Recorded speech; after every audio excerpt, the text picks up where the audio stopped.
problema nga po pala nito ay tumatakbo kahit hindi po siya nakaswitch. Nalaman po natin na ang kanyang main contact ay na-weld na. Yes niya kasi siya po ay mainitin.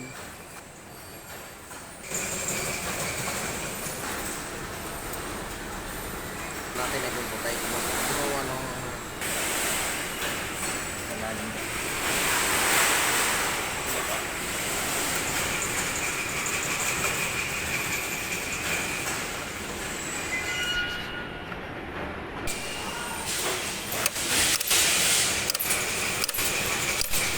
Right. Go. Okay na. Hello mga Lodi, sharing po tayo about sa train overshoot natin na problema na isang makina kanina. Ang tawag po sa atin ay tumatakbo daw po ng dire-diretso ang kanyang makina, sapagkat kahit pindutin na niya ang kanyang stop push button ay dire-diretso pa rin ang takbo nito mga Lodi. Ngayon po nalaman natin na ang naging problema nito ay ang kanyang contactor. Na-weld na po siya dahil sa madalas na pag-i-inching or jog ng kanyang makina. Ngayon po, ipakikita ko po sa inyo ang normal na position ng contactor. Ito pong pinaka mga Lodi,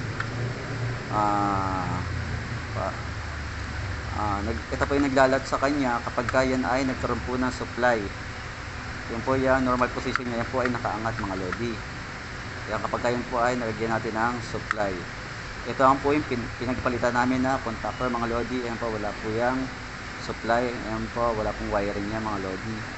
Makikita lang po natin na ito po ay naging problema po nito ay na-weld po ang kanyang main contact. Kaya kahit anong off po ng kanyang stop push button, yan po ay ayaw mag-off sapagkat na-bypass na po ang kanyang main contact. Ayan po mga Lodi, yan po dumikit na po sa mga Lodi, kaya yan po ay nakalubog kahit wala po siyang supply mga Lodi.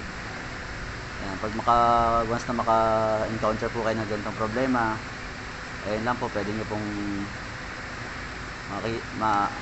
malaman, visual lang po.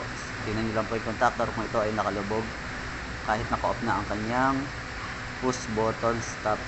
Ayan po mga Lodi. Yun lang po sa ngayon mga Lodi.